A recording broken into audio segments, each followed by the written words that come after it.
뭐야? 왜 음악이 왜 그래? 음악이 왜 그래? 음악 이상한데?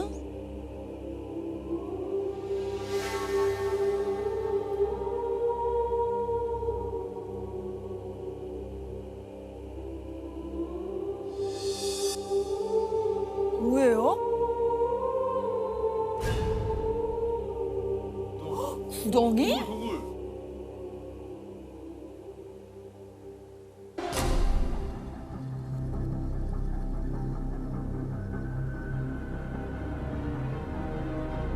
아니, 뭐야?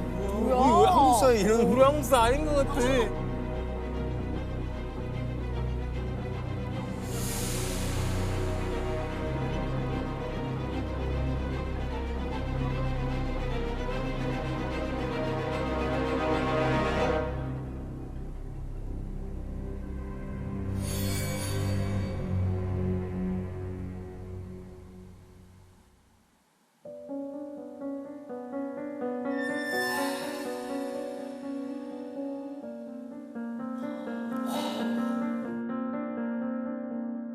혹시 이런 동굴이 있다는 얘기 들어보신 적 있습니까? 근데 들어갈 정도의 크기면 그래도 좀 큰 거 아니에요? 저기 뭐가 있는 건가요? 자, 사실 이 동굴은요, 지금으로부터 86년 전인 1937년 일제강점기 시절에 아주 끔찍한 사건이 벌어졌던 장소입니다. 사건 현장을 조사하던 일제 경찰은요, 현장의 모습을 자세히 보고 소스라치게 놀랄 수밖에 없었죠. 그 광경이 굉장히 끔찍했기 때문입니다. 바로 이 동굴에서 조선인들의 시신이 무더기로 발견됐습니다.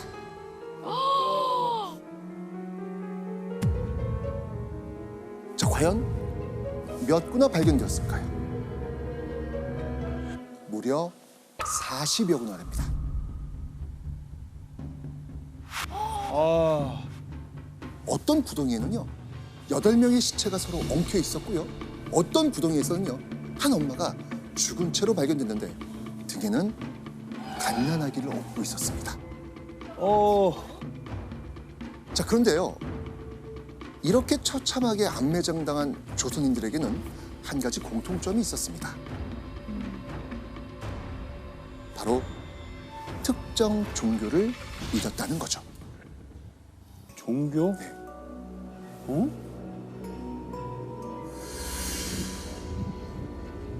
백백교, 휜백 가르칠교. 한 사람의 흰색으로 천하를 하얗게 만든다라는 뜻을 갖고 있습니다. 한 명의 교주가 어지럽고 혼란한 세상, 그리고 더러워진 세상을 깨끗하고 하얗게 만든다는 의미였습니다. 이 말은 내가 곧 신이요 라는 말이었죠. 그런데 이 말 어딘가 모르게 이상하지 않습니까? 네. 사이비 종교.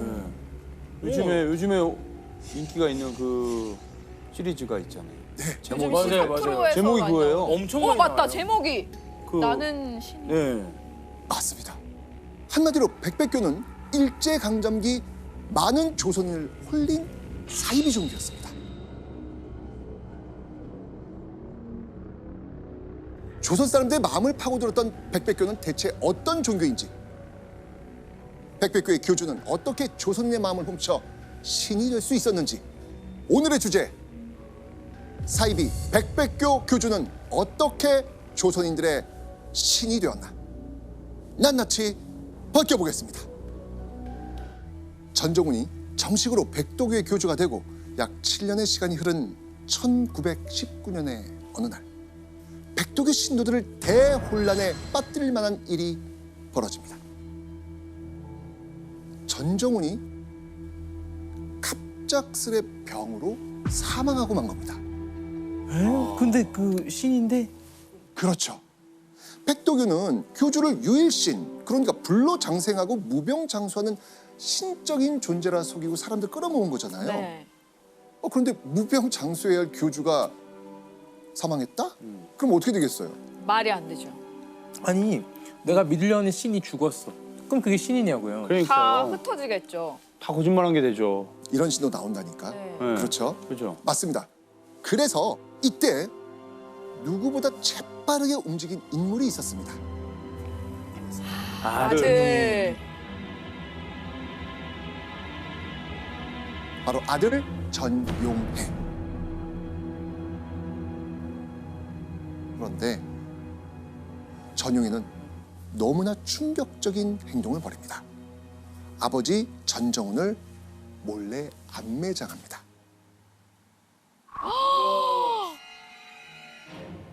와. 자칫하면 교단 자체가 끝장날 수도 있는 중대한 문제였던 겁니다. 그래서 전용해는 아버지가 사망했다는 소식을 숨길 수밖에 없었던 겁니다.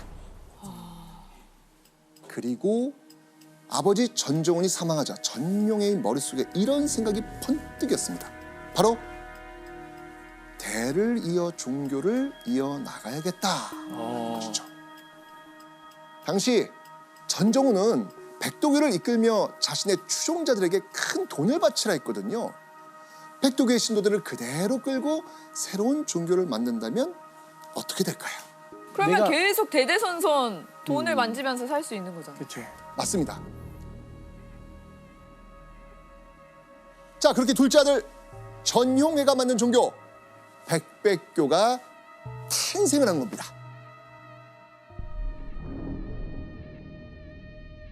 그리고 이후에 전용해는요, 기존의 백도교 신도들을 붙잡고 새로운 신도를 더 포섭하기 위해 아주 특별한 방법을 씁니다. 조선인들을 혹하게 만들 수 있는 무언가를 찾아 나선 겁니다. 자, 사람들을 모으기 위해서요, 천원금광사무소라는 회사를 만든 겁니다. 그리고 대원님 전용해는요, 사람들을 모아놓고 이런 예언을 했습니다. 내가 말한 동굴에 가면 황금을 캘 수 있다. 부자가 될 수 있다. 이 말을 들은 신도들은 대원님 전용해가 말한 그 동굴로 몰려갑니다. 그런데 얼마 후 동굴 안에선 이런 고함 소리가 들립니다.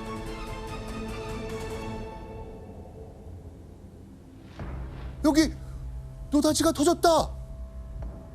여기도 황금이 있다. 실제로 엄청난 양의 금광석이 백백회 동굴에서 발견된 겁니다. 내 눈앞에서 우리의 구원자 대원님이 말한 예언이 이루어진 걸 본 거잖아요. 이혼한 게 맞았어. 더 믿죠 이제. 백교를 더 믿겠죠. 그렇죠. 그런데 이 금광에서 발견된 금에는요, 사실 엄청난 비밀이 숨겨져 있습니다.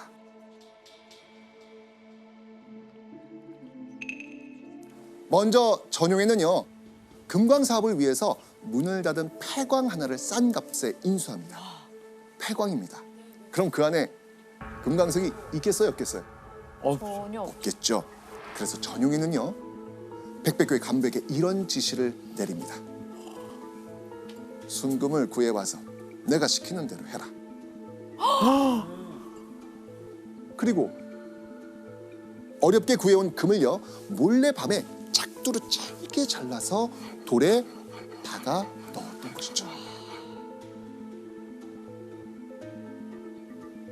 대박이다. 아무것도 아닌 돌을 단숨에 금광석으로 탈바꿈시킨 겁니다. 그리고 천원금광사무소가 있던 곳 어디일까요? 바로 동두천의 산. 아까 그 경기 동두천 첫 번째 영상이요? 맞습니다. 우리가 오프닝 때 보았던 수많은 사람이 안매장되어 있었던 그 산입니다. 끔찍한 시신이 발견됐던 장소가 원래는 금을 캐던 금광이었던 것이죠. 사진 속에서 봤던 사무실 외에도 금을 캘 때 꼭 필요했던 금방앗간이라든지 화약고 같은 것도 갖추었거든요. 그러니까 다시 말하면 금광인 것처럼 꾸민 게 아니라 실제 금광을 차린 거였습니다. 게다가 신도들을 초청해서 성대한 개광식까지 했죠. 그런 상황에서 이게 사기일 거라고 생각하는 신도들이 많지 않았다는 겁니다. 자, 이 사진은 바로 백백교의 주요 간부들. 그렇다면 간부들이 찍힌 단체 사진의 백백교의 대원님 전용이는 어디 있을까? 있어요?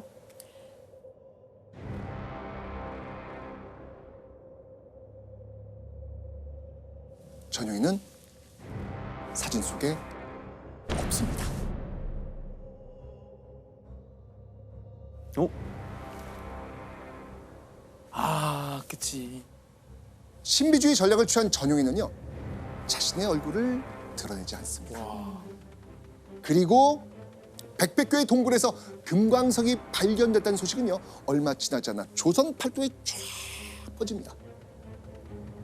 그러자 이 기회에 더 많은 돈을 벌어보자고 생각한 부자들까지 백백교가 만든 금광에 모여들기 시작합니다. 자, 그렇게 이 천원 금광 사무소를 찾아오는 사람들은 날로 늘어나기 시작합니다. 그런데 이때 전용에는 이들에게 슬쩍 이런 말을 내뱉습니다.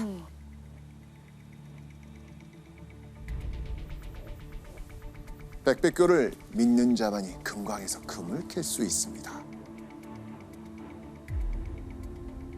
즉 금광은 일종의 미끼였던 겁니다. 금을 미끼로 백백교의 신도들을 모았던 것이죠. 그리고 전용에는 사람들에게 이런 말을 합니다. 지금 일본의 통찰에 있지만 가까운 미래에 반드시 백백교 교주의 통솔하에 독립될 것이다. 그때 각 신도들은 헌금한 양에 따라 인물의 능력에 따라 대신, 참의, 도지사, 군수, 경찰서장 등에 임명될 것이다. 결국 일제는 망하게 되는데 일제에게서 독립한 뒤에는 전용의 자신이 새로운 신이 돼 조선을 지배할 것이다 라고 이야기한 것이죠. 그리고 그때 낸 돈의 양에 비례해서 자리를 주겠다는 주겠다. 겁니다. 결국 돈 받고 주는 거잖아요. 그렇죠.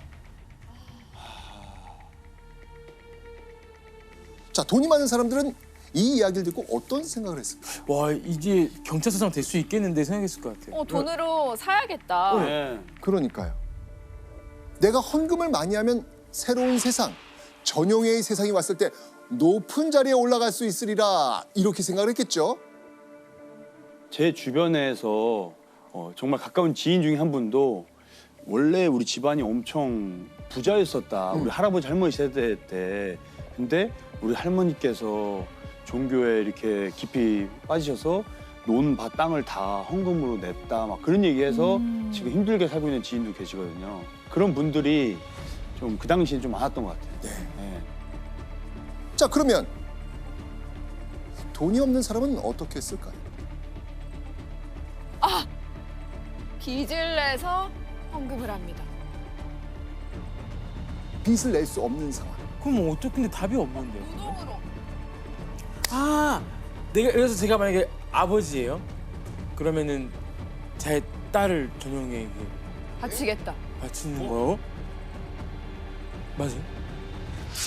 네. 그 경우에는요, 바로 백백교에 가입한 신도들의 딸, 손녀와 같은 어린 처녀들. 진짜 아이고.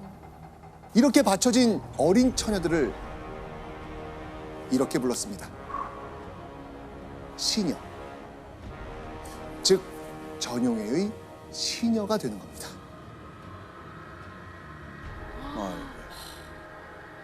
그러고는 신의 행사를 치르겠다라고 하면서 이 처녀들과 잠자리를 가집니다. 종교라는 탈을 쓰고 있지만 사기, 부녀자 능욕, 강도, 살인 등 정말 거침없이 범죄를 저지르던 백백교의 민낯이 비로소 세상에 드러나게 된 겁니다. 그런데 수사 결과 일제 경찰을 가장 놀라게 한 건 살해당한 백백교 신도들의 수였습니다.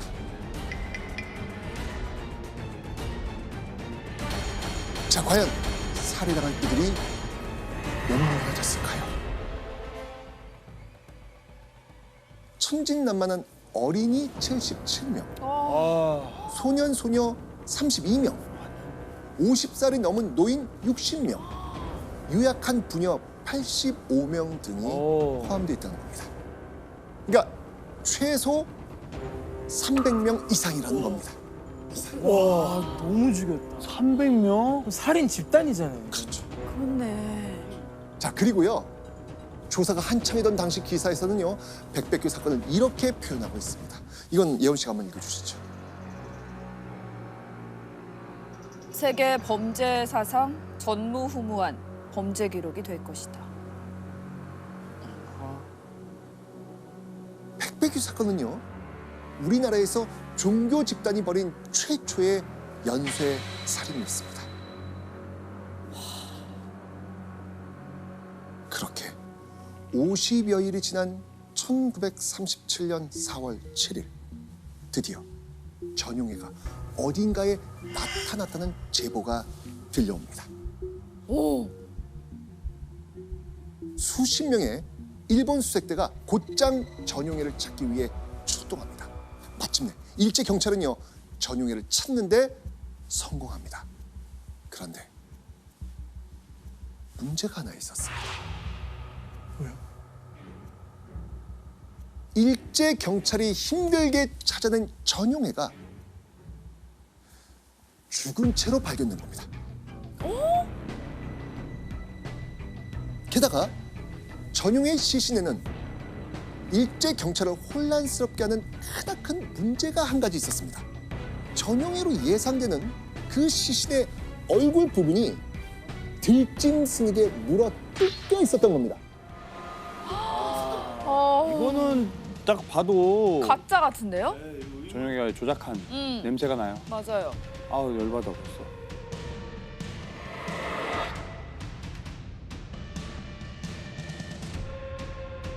일제 경찰은요 진짜 전용해인지 아닌지 확인하기 위해서 시신이 발견된 바로 다음 날 전용해의 아들을 불러 신원을 확인시켰습니다. 그의 시신을 본 아들의 반응은 아버지가 맞다면서 울음을 터뜨렸다고 합니다. 또 전용해가 평소 차고 다니던 시계도 함께 발견된 겁니다.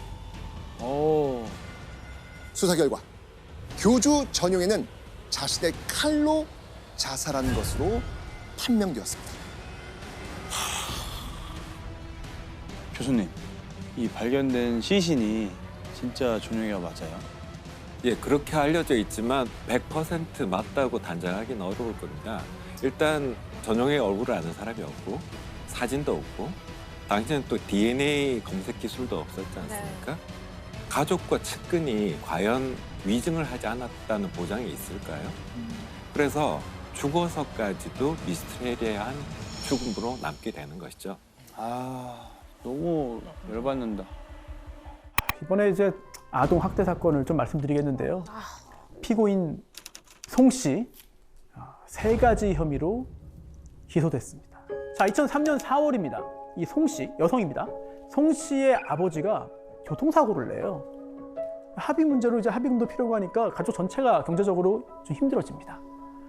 그래서 그때 이 가족들이 이런 생각을 해요. 점 한번 보자. 그런 생각을 할 수도 있죠. 네.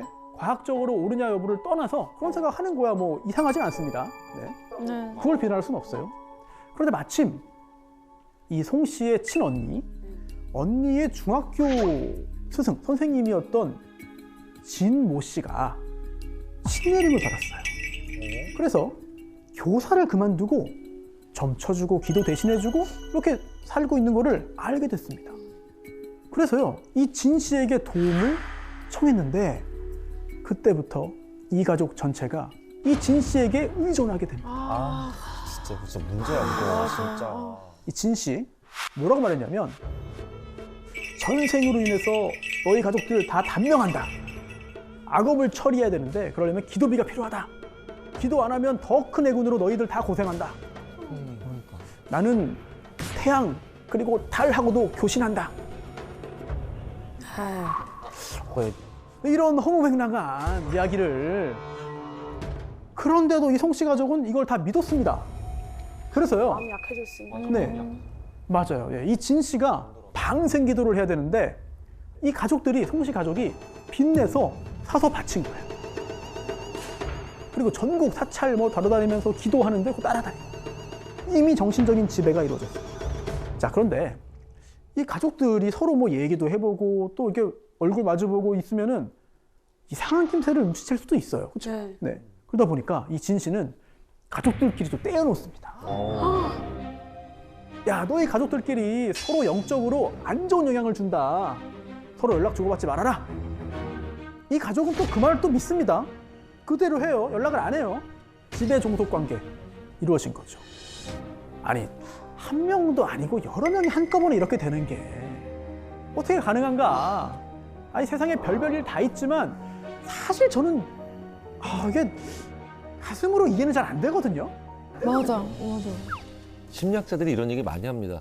세상에서 가장 분리시키고 갈등하게 만들기 쉬운 조직이 가족이라고.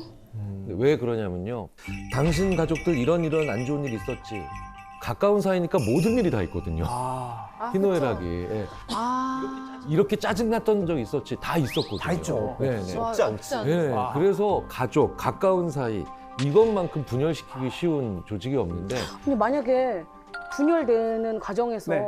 그 사람이 너한테 있어서 안 좋아 이 말이 아닌 너로 인해 그 가족이 안 좋아 이러면은 네. 저 같아도 못 혹시나 만나지. 뭐 뭔가 피해갈까 봐. 넘어지거나 다치거나 뭐 나 때문인가? 그러면 심적으로 약해져 있는 상태에서 그런 일이 네. 벌어지면 저 같아도 더 많이 불안하고 그렇죠. 내가 가까이 가지 말아야지 이런 생각 들 것 같아요.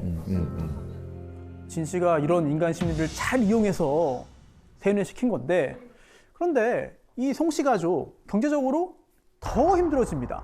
채무 독촉도 막 받고 그러니까 이거 돈을 벌어야겠다라는 생각을 하게 되는 거죠. 그래서 2009년 이 진 씨, 이 자칭 도사, 이 진도사가 소개를 해줘요, 일자리를. 이게 뭐냐면 이 진도사의 사촌 동생 그리고 또 승려인 임 씨가 지내고 있는 절에 들어가서 일을 하고 돈을 벌게 됩니다. 그런데 이 절에 가서 일을 하면서요, 이 송 씨가 아이를 얻게 됩니다. 네? 누구? 아 이거 너무 냄새나. 임신을 했다고요? 네. 승려의 저래서요? 누구 아이인지 뭐 질문을 드릴 필요가 없을 정도로 맞습니다. 승려. 그 진도사의 사촌 동생이면서 승려인 그 임 씨와의 사이에서 아이를 갖게 되는 건데요. 임신 34주 만에 제왕절개로 출산을 합니다. 미숙아죠, 미숙아. 또 신생아 중환자실을 가서 인공호흡기를 달고 있었어요. 그런데 진도사가 빨리 퇴원시켜라, 아이 데리고 나와라, 거기 있으면 안 된다 라고 말을 하니까 송 씨는 애가 위독하고 위험한 상황인데도 퇴원을 요구합니다. 미쳤나봐 진짜. 그 대사 이상 검사했더니 이상 소견 나와서 이거 재검 받아야 되는데요. 나가겠다. 또 뇌 초음파 검사 받았더니 이상이 있어요. 정기 검사 받아야 됩니다. 근데 그것도 안 해요. 심지어 퇴원 후에 필수 예방 접종도 안 했어요. 근데 그거는 너무 아동학. 응. 예, 맞습니다. 자, 이게 아동 첫 번째 범행. 아동복지법에 있는 이제 아동 학대 중에서도 의료 방임이죠. 근데 그 정도면 병원에서 자진적으로 좀 약간 다른 기관에 신고하거나 그런 시스템이 있지 않나요? 네, 근데 그런 절차까지는 진행이 되지 않아서 우여곡절 끝에 퇴원을 합니다. 어머. 아니 어떻게 그걸 퇴원을 해? 근데 그때 이제 진도사는 돈이 없어요. 진도사도. 네. 그러니까 이 아이를 낳고 얼마 안 된 이 송 씨에게 또 찾아오죠. 그러면서 이런 말을 합니다. 이 모든 애군이 너 그리고 너의 아기 때문이다. 어떤 특정한 의식을 행해야 한다라고 말했는데요. 어떤 의식이었을까? 아이를 이용해서 어떻게 뭔가 범행을 저지르게 만들었을 거야. 아, 예. 아니면 아이를 안고 이제 뭐 구걸을 해라? 동냥하던 예. 소신공양. 그게 뭐예요? 그게 뭐예요? 몸을 태워서 뭐야? 이제 업보, 뭐 업장을 사라지게 한다. 물론 몸에 불을 붙여가지고 그냥 태워버리면 사망하니까 그건 아니었고요. 향불 이거를 몸에다 갖다 대는 거예요. 자, 물론 이게 그 정통 불교에는 예, 연비 의식이 있죠. 예, 정통 불교에는. 그런데 이게 팔에 아주 잠깐 이게 되는 게 끝이에요. 당연히 건강상의 위험이 생기지 않죠. 그런데 이 진도사는 뭐 정식 승려가 아니잖아요. 송 씨의 등에 됐다가 한마디로 향불로 몸을 지진 거죠. 자, 시간이 지날수록 더 세집니다. 향 하나였는데 2개가 되고 점점 늘어나요. 또 등에서 시작했는데 어깨, 허벅지, 머리까지 합니다. 화상이 심해져서 일을 못해요. 그러니까 진도사가 이렇게 말합니다. 너 그냥 아예 우리 집으로 와라. 그래서 이 진도사가 자신의 가족들과 함께 살고 있는 그 집으로 들어오게 됩니다. 함께 살면서도 계속 이걸 해요. 계속 해요, 이거를. 그렇게 또 2달이 지납니다. 이게 2010년 8월인데요.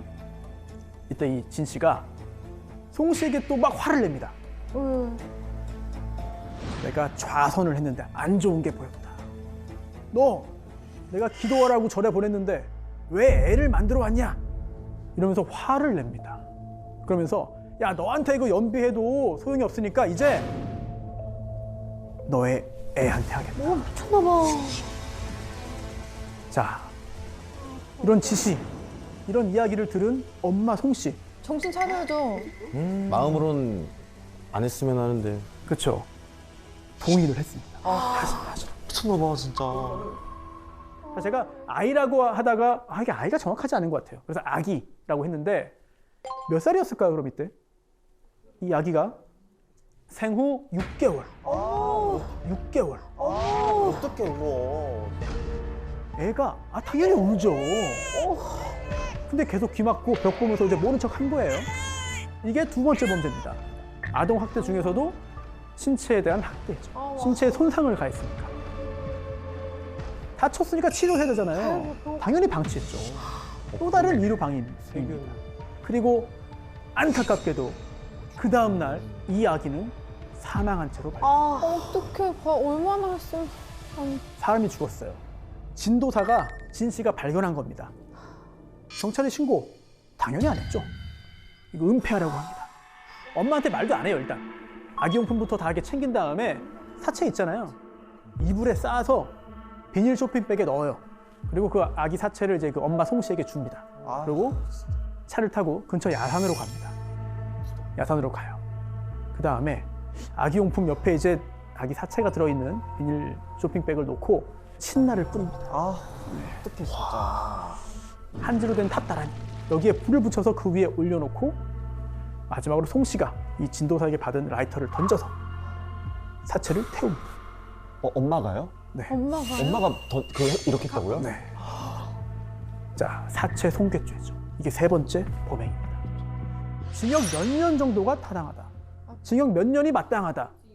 그 아이도 모자라서 완전 정말 아기잖아요. 아이의 의사표현도 할 수 없는 그 아기를 그렇게 했다는 것 자체가 그것도 엄마가. 하지만 지금 어떤 죄로 재판받는 것이냐. 살인이 아니에요. 그렇죠? 네. 3개 말씀드렸잖아요. 아동학대, 네, 의료방임과 신체적인 손상, 그리고 사체 손괴입니다. 이미 죽은 상태에서.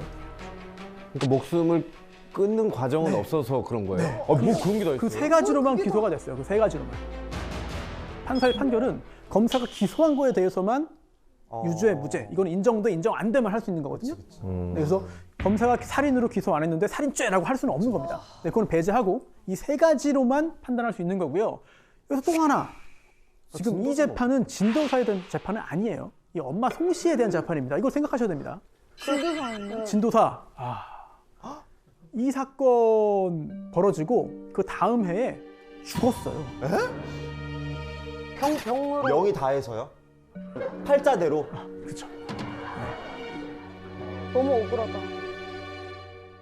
재판 결과 징역 그 심신미약으로 볼 수. 2년. 예? 2년이요? 2년이고요. 아동학대 치료 프로그램 80시간 이수 명령까지 나왔어요. 저는 정말 이해가 안 돼. 너무 정말 가볍다? 이해가 안 돼. 제 애기들 볼 때 너네 의지로 태어난 게 아니고 엄마 아빠가 너희들이 보고 싶은 거야. 그래서 너희들이 세상에 온 거야. 그러면 거기 있어서 이제 걔의 역할은 끝난 거예요. 걔는 두 발로 걷기만 해도 칭찬받아야 하고 밥 먹어도 걔는 칭찬받아야 되고 똥만 잘 싸도 칭찬받는 애들이거든요. 근데 걔가 의지가 전혀 없단 말이죠.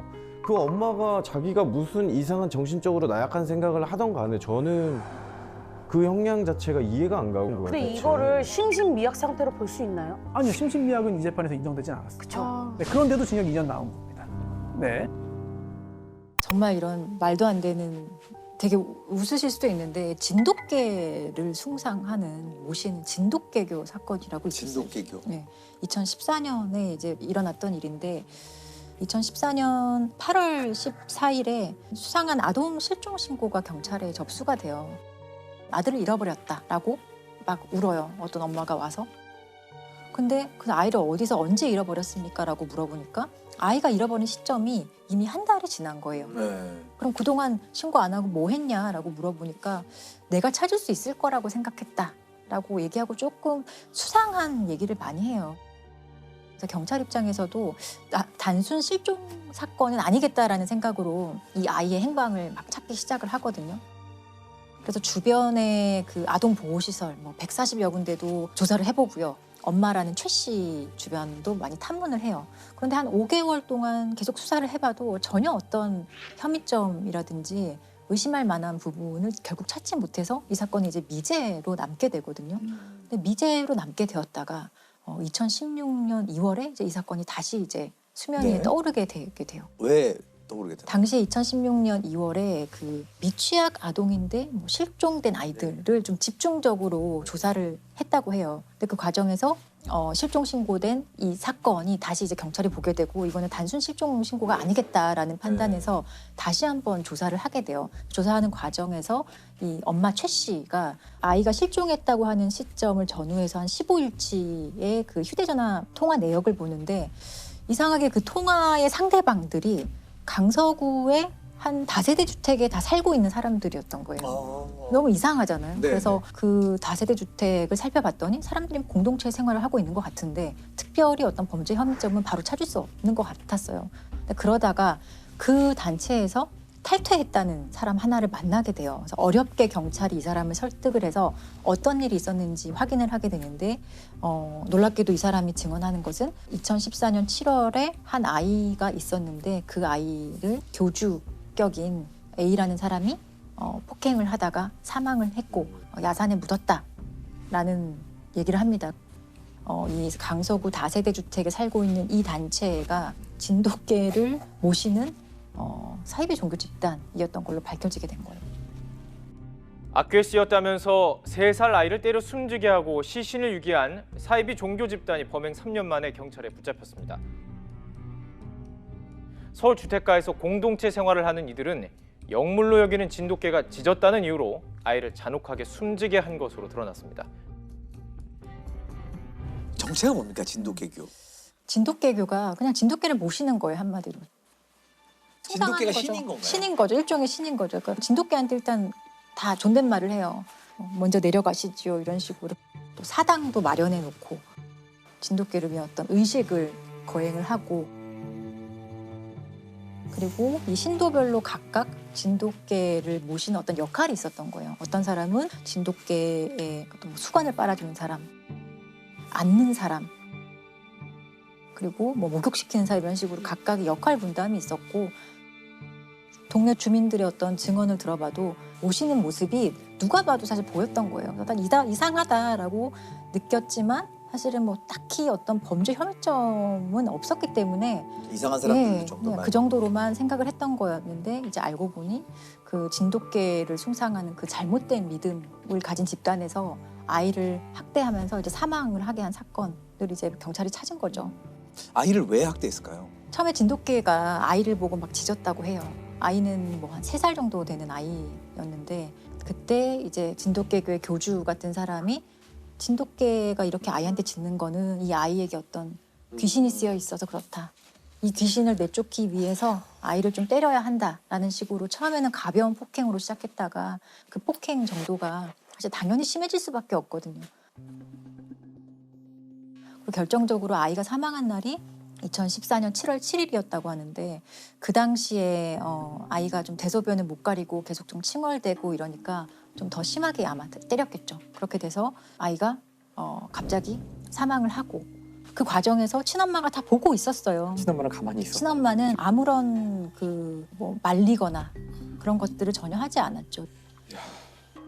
그런데 더 놀라운 것은 이 아들이 사망한 후에 이 사람들의 행동이에요. 이 사망한 아이를 흔적을 없애야 될 거잖아요. 그래서 어떤 전주의 야산에 이 아이를 묻기로 합니다. 그래서 아이의 시신을 묻어요. 묻고 다시 집으로 왔는데 생각해보니 거기 멧돼지들이 많이 다닌다는데 멧돼지가 혹시나 아이를 묻어놓은 곳을 다시 파서 아이가 드러나면 어떡하지? 라는 그런 불안감이 엄습해왔나 봐요. 그래서 다시 이들이 내려가서 아이의 시신을 꺼내요. 그리고 그 자리에서 화장합니다. 아이의 시신을 불태워버리거든요. 그 과정에 엄마가 다 참여를 했어요.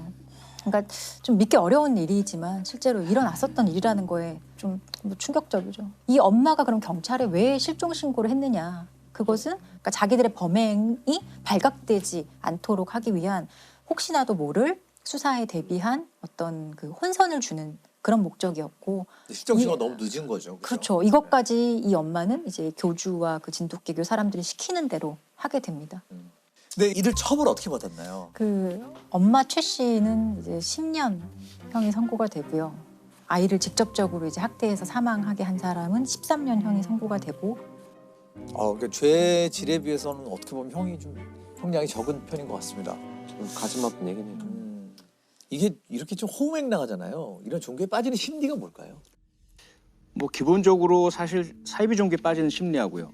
사기 범죄에 속는 심리가 좀 유사한 메커니즘을 갖고 있어요. 앞서 옴진리교 같은 경우 겉으로 뭐 의사라든지 전문직 성공한 사람이라 하더라도 외형적으로 그럴 뿐이지 이 사람들의 마음속에는 결핍이 있어요. 해소하지 못한 그런 심리적인 문제가 있거든요. 여기 두 번째 상황적 요인이 겹치게 됩니다. 예를 들자면 뭐 옴진리교 같은 경우는 일본의 95년 당시의 그 시대 상황이 있고 거기에 전반적인 삶에 대한 의미의 상실이라든지 뭔가 새로운 돌파구를 찾는다든지 여기에 세 번째 이러한 상황을 노리는 이 범죄자들, 사이비 종교의 교주나 혹은 사기 집단이나 아주 촘촘하게 짜여진 전략이 들어갑니다. 처음에는 그냥 베풀어요. 당신 힘들지, 내가 들어줄게 라든지 또는 그들이 갖고 있는 어떤 자존감, 낮은 부분들, 인정받고 싶은 욕구를 건드려주죠. 그러면서 그 다음에는 이제 외부와 차단을 시키죠. 다른 제3의 의견을 못 듣게 해요. 다른 사람의 조언이나 개입을 못하게 만들어버리고 그리고 나서 소위 말하는 본전 심리가 들어가는 거죠. 그때까지 내가 바친 게 있는데 만약에 여기서 당신이 중단하면은 다 날아가는 거야. 이 세 가지가 합쳐졌을 경우에 사실상 여기서 벗어나기가 쉽지가 않고요. 이 세 가지를 다 와해시켜야만 피를 막을 수가 있죠. 뭐 종교를 선택하는 것은 개인의 정말 어떤 신념이고 개인의 선택 문제이거든요.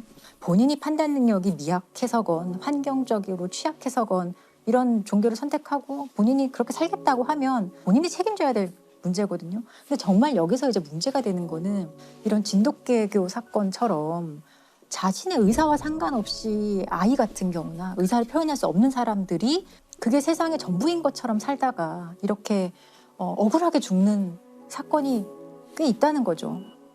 사회적으로 이들에 대해서 다른 시각으로 바라봐 줄 필요가 있을 것 같아요. 그냥 그런 가족을 둔 부끄러운 사람이 아니라 이 사람들도 피해자들일 수 있다라는 생각이 좀 들었어요.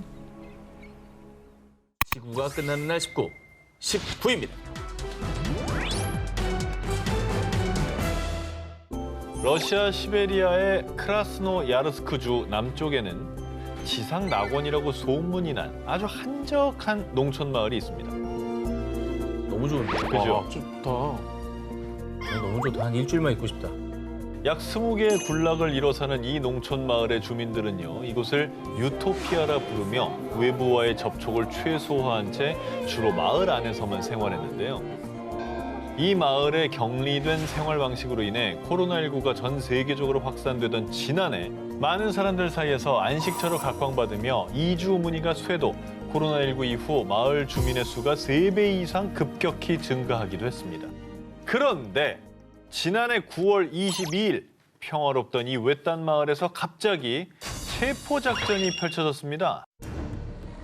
어머, 완전 무장한 군인들 아닙니까?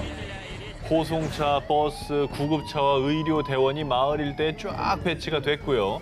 심지어 헬기 넉 대와 중무장한 특수부대, 러시아 연방보안국의 병력들까지 동원됐는데요. 저 정도면 테러리스트 진압하는 수준 아니에요? 그죠. 무슨 일이지? 궁금한데. 그리고 특수작전 끝에 현장에서 체포된 사람은 바로 이 마을의 지도자였던 세르게이 토로프였습니다. 설마. 아니 저런다고 그거 믿어요? 그는 바로 사이비 종교의 교주였는데요.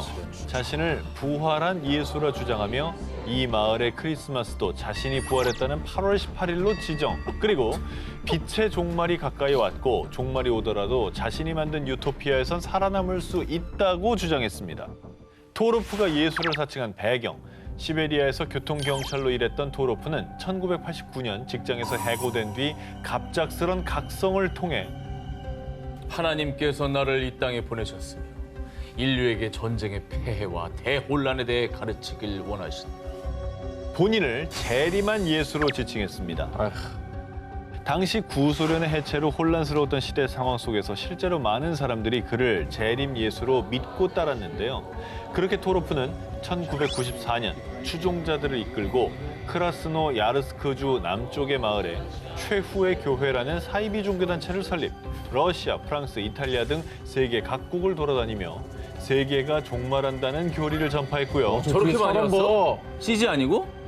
한때 그를 믿고 따르는 추종자들이 무려 만여 명에 달하기도 했습니다. 진짜 세상은 요지경이다. 토로프는 신도들에게 철저한 채식을 강요했으며 소녀들이 남자 위에 군림하지 않도록 수줍음과 나약함으로 길들이는 등 독특한 교육 방식을 도입. 거기다 아픈 사람이 속출해도 외부와의 단절을 이유로 병원에 데려가지 않았고요. 그렇게 병들어 사망하거나 자살하는 신도가 늘어나자 러시아 당국의 감시를 받게 됐는데요. 그런데 재림 예수로 추앙받던 그가 체포된 결정적 이유는 따로 있습니다. 그는 신도들로부터 돈을 빼서 횡령하고 정신적인 학대와 폭력까지 가했던 겁니다. 그의 이런 추악한 혐의가 드러나면서 앞서 보여드렸던 체포 작전으로 긴급 체포. 저런 거 하면 안 됩니다. 사이비라고 하잖아요. 전 세계 이런 사이비 종교를 믿는 사람들이 그 나약한 점을 파고 들어가지고 그 사람 갈취하고 그 사람한테 나쁜 짓 하고 이러는 사람들이 너무 많기 때문에 더 혼란이 가중되는 것 같아요. 지구가 끝나는 날 19, 18위 공개합니다. 신세계를 꿈꾸는 모모의 사원. 1994년 10월 4일 캐나다 몬트리올 북부 모린 하이츠에서 불에 탄 시신 5구 발견. 10월 5일 스위스 서부 셰이리 마을과 스위스 남부 그랑주 슈르 쌀방에서 시신 48구 발견. 자, 이틀 사이에 캐나다와 스위스에서 총 53명이 한꺼번에 사망하는 이 충격적인 사건이 벌어졌습니다. 아니 스위스랑 캐나다는 가까운 나라도 아닌데 되게 멀죠? 양쪽에서 이 여러 명이 사망한 사건이 관계가 있는 거예요? 스위스랑 캐나다는 가까운 나라도 아닌데 되게 멀죠? 양쪽에서 이 여러 명이 사망한 사건이 관계가 있는 거예요? 자, 더욱더 충격적인 거는요. 시신들 중 상당수가 특이하게도 죽음에 앞서 마치 모종의 종교의식을 치른 듯 장미와 십자가가 그려진 예복 차림에 둥근 대열로 누워 있었다라는 점입니다. 자, 그들이 입고 있던 예복은 태양의 사원이라는 사이비 종교를 상징하는 것이었습니다. 아, 또 이거 사이비 종교에서 집단 자살한 것 같은데? 이거는 뭐 지금 죽어야 천국 갑니다 뭐 이런 것 같은데? 맞아. 하지만 일부 시신에서 발견된 총상과 마약 주사 흔적, 또 일부 시신은 비닐봉지에 쌓여있거나 양손이 묶여있기도 했는데요. 이에 경찰은 이 사건을 집단 살해로 판단했고요. 살인 혐의로 교주 릭 주렛과 지도자 조셉 디 망브로를 수배했지만요. 얼마 가지 않아 이 두 사람도 시신으로 발견. 이 사건은 살해 사건에서 집단 자살 사건으로 수사 방향이 전환됩니다.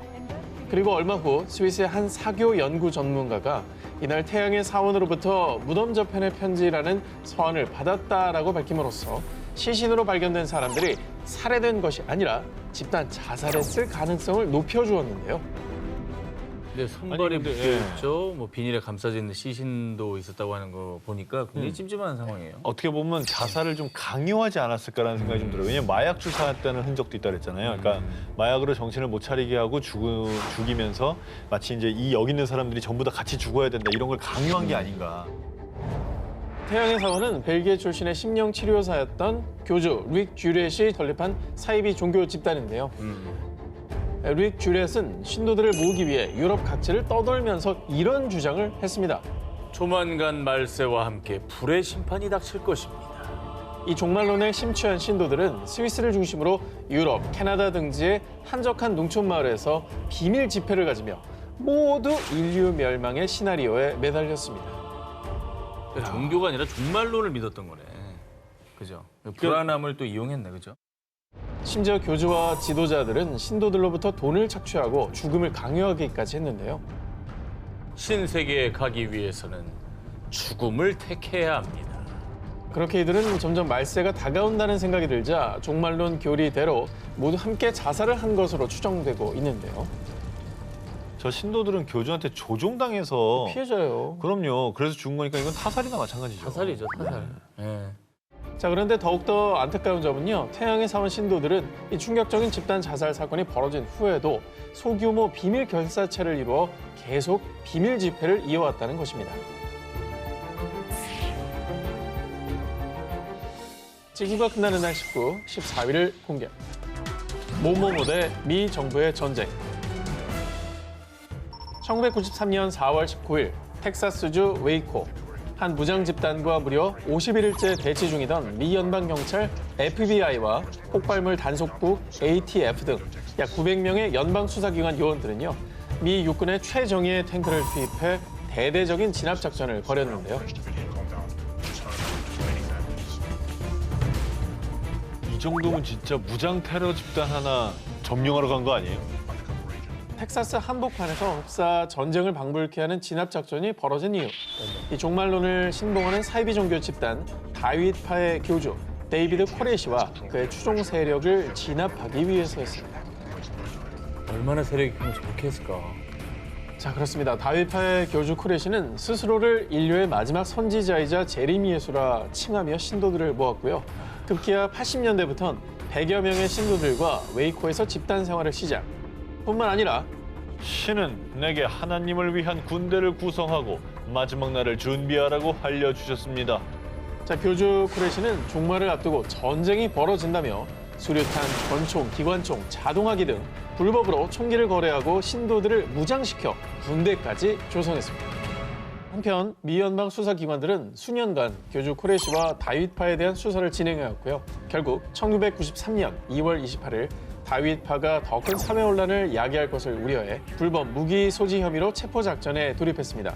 그런데 무장한 교주 코레시와 추종 세력들은 격렬하게 저항하며 총격전까지 벌어졌는데요. 자, 이 과정에서 4명의 요원과 다윗파 신도가 숨졌고요.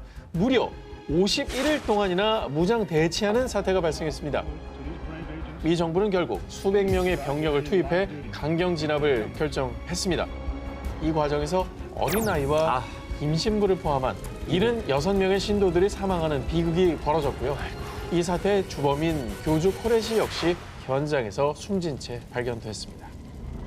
우간다, 캐나다, 스위스 사례를 봤습니다만 오지도 않을 종말을 주장하는 교주 때문에 애꿎은 목숨이 이렇게 희생이 된 거잖아요. 난 그게 너무 화가 나는 것 같아요. 네, 종말론으로 일어난 이 비극은 미 전역에 생중계됐고요. 사건 후 한 언론에서는 논평을 통해 태양은 검게 변하지 않았고 달도 붉게 변하지 않았습니다. 그러나 그들의 세상은 그들의 예언자가 약속한 대로 끝났습니다. 라며 씁쓸한 반응을 보이기도 했습니다. 인간의 탈을 쓴 현실판 악마 19 5위 공개합니다. 종교 지도자의 탈을 쓴 테러범. 수천 명의 목숨을 노린 살인마의 최후, 결국은 사형 집행. 사형수는 바로 옴 진리교의 교주 아사하라 쇼코. 아사하라 쇼코 교주가 저지른 끔찍한 행각은 일명 도쿄 지하철 살인가스 사건인데요. 1995년 3월 20일 도쿄의 아침 출근길 3개의 지하철 노선 5개 칸에 청산가리의 500배의 독성을 가진 사린가스를 살포 약 6천여 명의 피해자가 발생했습니다. 대단했지. 충격적이었죠. 정말 극악무도한 범죄자죠. 본래 요가 수행자였던 아사하라는 1987년에 요가 단체인 옴신선회를 옴진리교로 개칭하고 그 후에 본격적으로 지구의 종말론을 내세워 사람들을 구원해주겠다고 했고요. 또 결정적으로 모 잡지에 그의 공중부양 사진이 공개되자 사람들은 그를 더 신격화하게 됐습니다. 제가 잠깐 뜬 거네 보니까. 지금 보면 참 웃음도 안 나오는 그 사진인데. 그런데 이 아사하라 교주의 더러운 속내는 따로 있었습니다. 이 세상의 왕은 나 하나면 충분해. 내가 바로 진리다. 일왕을 폐위시키고 자신이 왕으로 군림할 수 있는 새로운 왕국, 일명 진리국을 세우고자 한 겁니다. 상또라이네. 1990년엔 진리당을 창설, 옴진리교 신자 25명과 총선에 나가 일본 정부를 손에 넣고자 했는데요. 하지만 전부 낙선의 고배를 마시자 정치로는 내 왕국을 건설할 수 없어. 보다 강력한 무기가 필요해. 그야말로 악마의 왕국을 건설하기 위한 그의 행보는 더욱 파국으로 치닫게 됩니다. 아사하라 교주는 신도들에게 화학 무기를 제조하게 했고요. 마침내 1994년 사린가스 개발에 성공.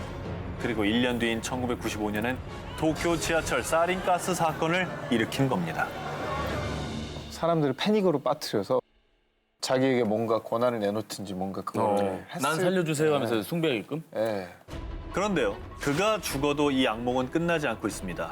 약 1,500여 명이 넘는 옴진리교의 잔존 세력들이 새 종교명인 알레프로 여전히 일본 전역에서 아사하라를 신처럼 여기며 활동 중이라고 합니다.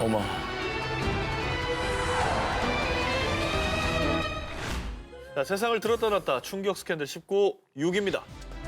엑스제팬 잃어버린 10년의 비밀. 1982년 충격적인 비주얼과 폭발적인 가창력으로 일본 가요계에 혜성처럼 등장한 일본 록밴드. 전 세계 무려 3천만 장의 앨범을 판매한 엑스제팬. 다들 아시죠? 한국에도 팬들이 정말 많았고요. 지금도 많습니다. 그렇죠. 네. 자, 그런데 이 엑스제팬의 인기가 절정이었던 1997년 리드 보컬 데야마 토시미츠. 이 토시가 돌연 탈퇴를 선언하면서 엑스제팬이 해체가 됩니다.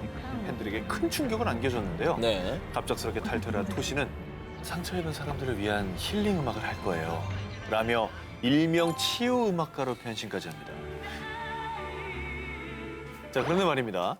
해체한 해로부터 무려 17년이 지난 2014년 세뇌, 지옥의 12년으로부터 생환을 발견합니다. 이 책에는 토시 자신이 치유 음악가를 하며 속해 있던 홈 오브 하트가 사실은 사이비 종교단체였고 그 안에서 교주 마사야에 의해 철저히 세뇌된 삶을 살았다는 충격적인 고백이 들어있었습니다.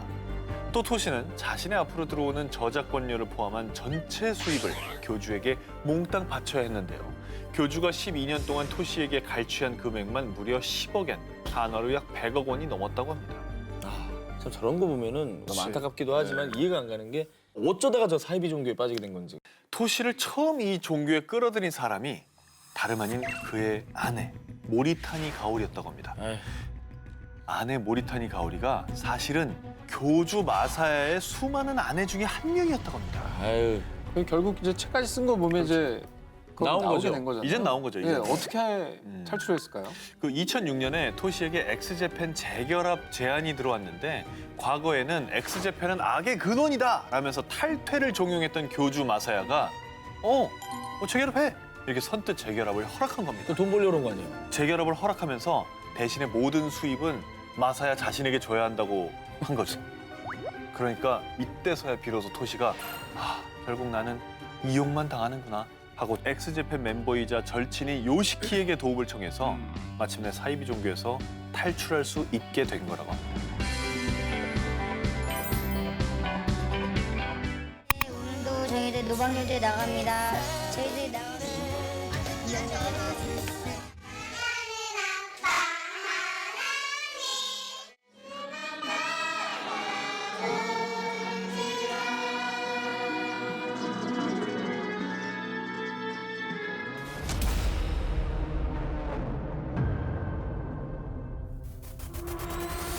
퓨라 메리드는 왜 대체 이런 곳에 어쩌다 오게 된 걸까요? 수진이는 공부를 정말 잘했어요. 꿈이 의사였을 정도였으니까요. 퓨라 메리드의 원래 이름이 수진이에요. 초등학교 때 전교 3등인가 했었고 수학 경시대회나 국어 경시대회 뭐 이런데 좀 그런 데 관심이 많아서 나가서 입상을 하기도 하고 뭐 뭐든지 열심히 하려고 했던 아이였던 것 같아요. 제가 생각하기에는. 근데 집안 형편이 말이 아니었답니다. 단칸 셋방에 6 식구가 모여 살면서 그 흔한 학원도 못 갈 정도였어요. 집이 어렸을 때 막 경제적으로 풍족하지 않다 보니까 제가 뭔가 해보고 싶은 것도 많았고 우리 집에서는 이게 나한테는 좀 해줄 수 없는 이렇게 여력인가 보다라는 생각도 많이 했어. 그래서 그러던 어느 날 우연히 엄마 손을 잡고 간 교회에서 구원의 손길이 다가왔어요. 서울대 나오신 분이 계셔가지고 그분이 뭐 공부도 다 가르쳐 주실 거고 뭐랄까 맛있는 밥을 이렇게 좀 잘 해준다던가 좋은 옷을 입힌다던가 저희한테 이제 없는 부분들을 가지고 있으니까 제가 저도 뭐 이렇게 뭐랄까 저도 누릴 수 있다 생각을 했던 것 같아요. 같이 이렇게. 그렇게 찾아간 하얀색 3층 대저택. 어린 수진이 눈에 비친 교회는 참 근사했대요. 3층으로 된 하얀색 성전이 있었고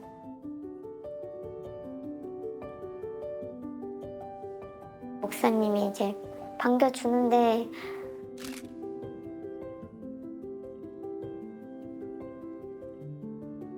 너무 좋아 보였고 사실 처음에는 들어갔을 때는 되게 좋았던 것 같아요. 수진이 꿈이 의사라고. 교회로 들어오면 그 좋아하는 공부를 원 없이 시켜주겠대요. 수진이는 그 말에 교회에서 살기로 했답니다. 그렇게 엄마와 아빠와 떨어지게 된 거지요. 그런데요, 오 목사가 늘 강조했던 말이 있답니다.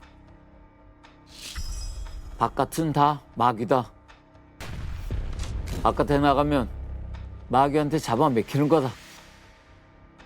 세상 것은 다 귀신이고 마귀니까 세상 지식을 머리에 다 넣으면 안 된다고 가르치거든요. 교회 밖은 다 마귀 천지래요. 세상 것은 다 들으면은 다 잊어야 된다고 계속 씻기고 막 맨날 그런 걸 빼기 위해서 안수기도 같은 거 때리기도 하고 막 안수 기도하면서 때리고 마귀 나가라고 막 때리기도 하고 막. 학교도 친구도 책도 접하기만 해도 죄를 짓게 된대요. 교회에서 살고 싶으면 학교를 그만둬야 된다고 얘기하더라고요. 내가 학교를 안 그만두면 여기서 살 수 없다고 하니까 그러면서 학교를 그만뒀어요. 네. 심지어 부모님도 마귀래요.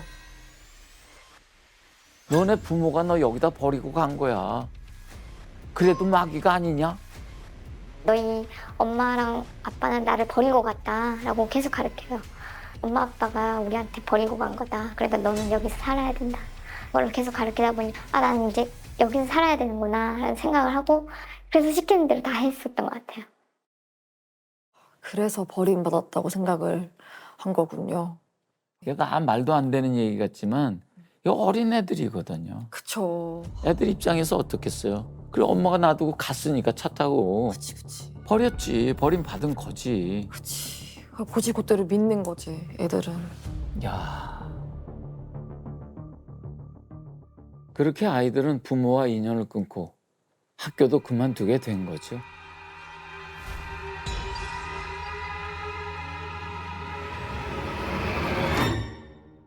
참 그 애들이 온종일 듣는 게 오 목사 말뿐이잖아요. 오 목사가 세상 전부가 되는 거죠. 뭐 그때부터는 쉬워요. 애들 뭐 하라는 대로 다 하니까. 정말로 약간 예수님과 같은 신적인 존재로 여겨졌던 것 같아요. 교회 목사님의 말을 잘 들어야지 예수님의 말을 잘 듣는 거다. 이 목사님 말을 잘 들어야지 내가 죽어서도 천국이라는 곳에 갈 수 있다는 생각 때문에 죽으려면 죽어야 된다는 생각을 가지고 제가 살았던 것 같아요.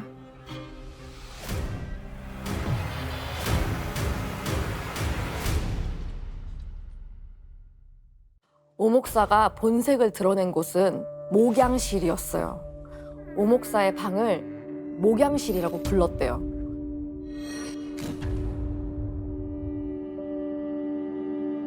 방에 들어가면 대뜸 이렇게 말했어요. 너한테 죄가 있다. 그 죄를 지금부터 고하거라. 남자와 자는 너는 상상을 하고 있고 너는 그런 죄를 짓고 있다라고 얘기를 하면서 너는 마귀가 들었다. 지금 네가 생각하는 건 마귀 생각이니까 목사님 말을 따라야 된다. 기억하시죠? 처음에 말했던 그 음란죄 상담, 음란 마귀 쫓아내는 의식들입니다. 이게 다. 이게 처음에는 다들 싫다고 했대요. 근데 결국 할 수밖에 없었대요. 그 방에서 내보내주질 않았거든요. 만약 거절하면 어떻게 됐을까요? 무릎 꿇고 그냥 10시간씩 혼나기도 하고 잠도 안 재우고 그거를 하기 전까지는 막 그 목사님 방에서 나갈 수가 없어요. 너무 어리고 졸리고 힘든데 계속 혼내기만 하고 잠도 안 재워주고 하니까 모르겠다. 그냥 눈 질끈 감고 네, 그런 생각했어요. 그러면은 내보내줄 줄 알았거든요. 진짜 지옥은 그때부터 시작이 됩니다. 지금 뱉은 음란한 생각을 몸으로 표현하라는 거예요. 그러니까 그 당시에는 남자랑 잔다는 것 자체를 사실 잘 몰랐어요. 뭐 어떻게 하는지를. 근데 아무튼 그런 성관계하는 묘사나 표현을 자기 앞에서 하라 그러고. 그걸 세상에 카메라로 촬영을 했답니다.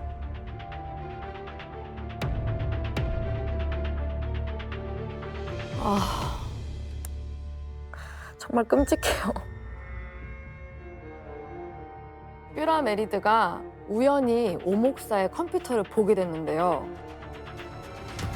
그런 영상이 한두 개가 아니었대요.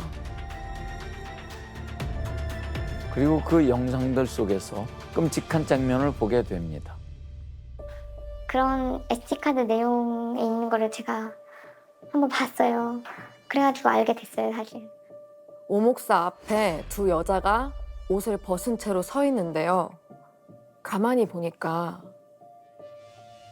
알고 보니까 뭐 자식이랑 엄마를 그렇게 시키기도 하고. 엄마와 딸이래요. 그날 그 오 목사의 방에 엄마와 함께 들어갔던 딸을 저희가 직접 만났는데요. 사실 제작진도 걱정을 정말 많이 했다고 해요. 괜히 아픈 기억을 끄집어내는 건 아닐까 하고요. 근데 아니었어요. 오히려 그 딸이 꼭 하고 싶은 말이 있다고 했어요. 같이 들어보시죠.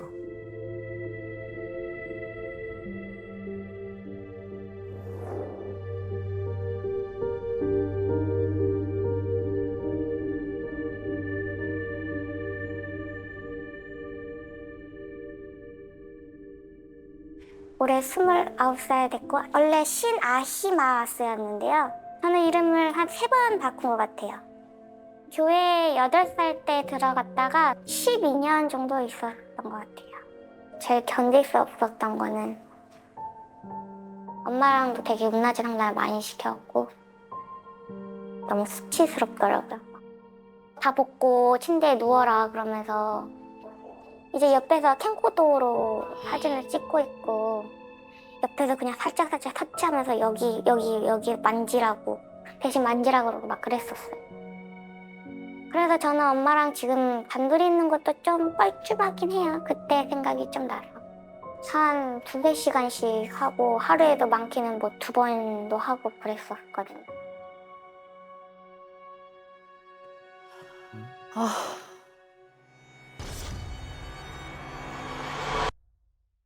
안 하겠다고 거부하면 귀양살이를 하다 오죠.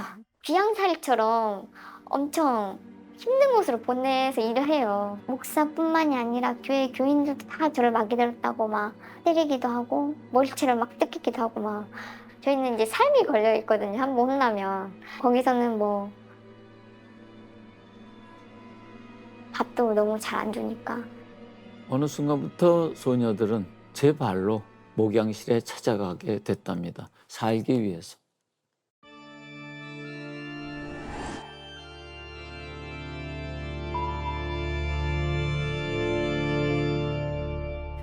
음란죄 상담이 얼마나 자주 있었나 했더니 정말 무시무시합니다. 한번 보여드릴게요. 이게 스케줄인데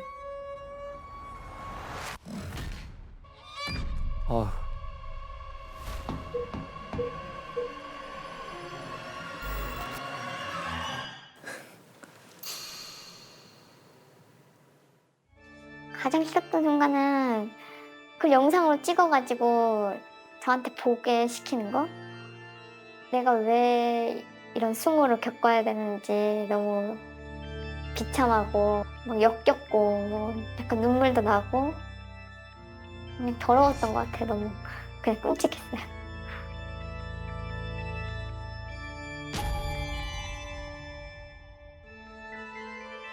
그 무렵에 오 목사는 수진이에게 새로운 이름을 지어주었습니다.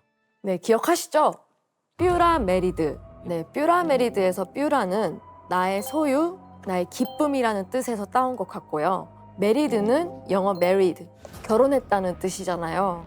내가 소유한 신부 혹은 나를 기쁘게 하는 신부 이런 뜻이 아닐까 추측이 됩니다. 이 사진을 보면 느낌이 올 수도 있겠네요.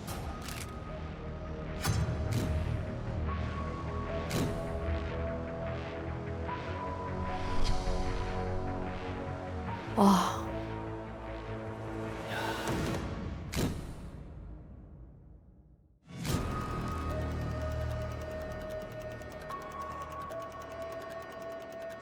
아니 어린애를 저렇게 신부로 꾸며놓고 연인같이 이렇게 사진을 담아놓는 게 신부죠 신부. 나의 신부지 지금.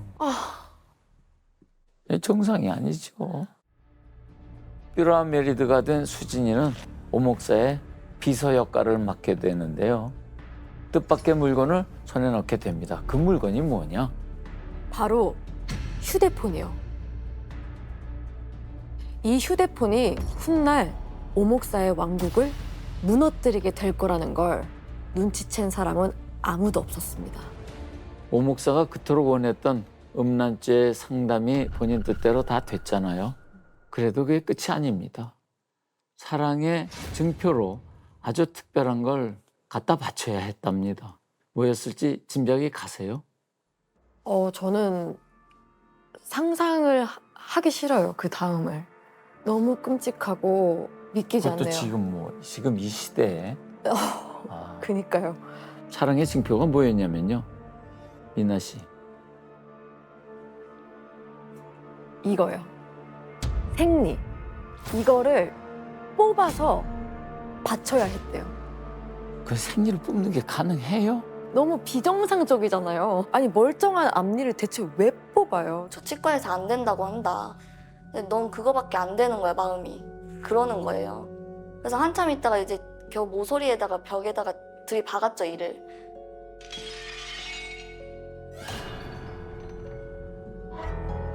네 마음이 참 예쁘구나. 특별히 상을 주마. 너는 최고로 예뻐. 목련 같아. 막 이러고. 그래서 너만 특별히 주는 거다. 라고 이렇게 조그만 훈장을 하나 주는 거예요.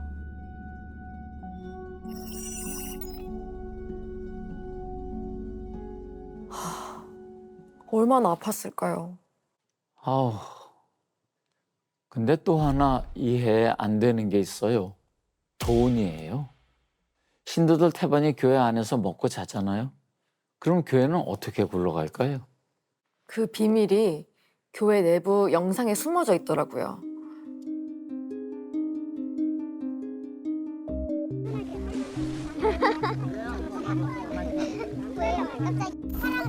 열심히 하겠습니다. 열심히 하겠습니다. 잘 세울게요. 파이팅! 열심히 나가겠습니다. 잘 세울게요. 열심히 하겠습니다. 잘 세울게요. 소리 잘 받고 물매 하고 제일 잘하겠습니다. 물맥 승리해서 사역의 마음을 잘 할 거예요. 물맥. 이 교회엔 계급이 2개가 있는데요. 하나는 물맥, 또 하나는 영맥이에요. 영맥은 영적인 맥을 잇는 존재. 뷰라 메리드처럼 어릴 때 들어와서 오목사에게 충성하는 사람들을 영맥이라고 부른대요. 그러면 물맥은 수리 잘 받고 물맥 제일 잘하겠습니다. 물맥 승리해서 사역의 마음을 잘 할 거예요. 아, 물질적인 맥을 잇는 존재 아닐까요? 쉽게 말해서 돈 벌어오는 사람들.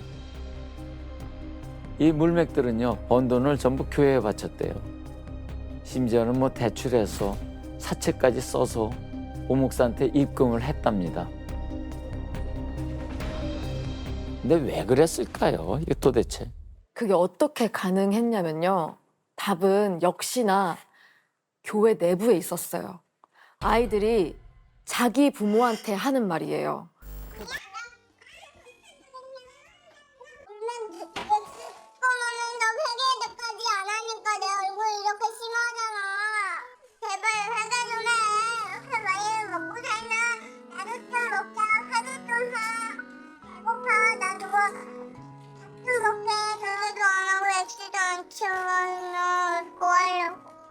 정신 좀 똑바로 차려. 남이랑 살다 하지 말고 부모님과 같이 해야 세대 좀 해. 제발 부탁해. 이게 뭐지? 저걸 찍어서 이제 부모한테 보내는 거죠. 보라고. 그렇지. 내가 이렇게 배가 고프다고. 그럼 애들 굶기나? 엄마가 돈 안 갖다 주면? 그나저나 이 애들은 어쩌다 이 교회에 들어온 거죠? 쟤네들은? 그게요. 여기서 태어났어요. 아, 아까 우리가 강제로 결혼시키고 그 아이들이 저렇게 큰 거예요? 네.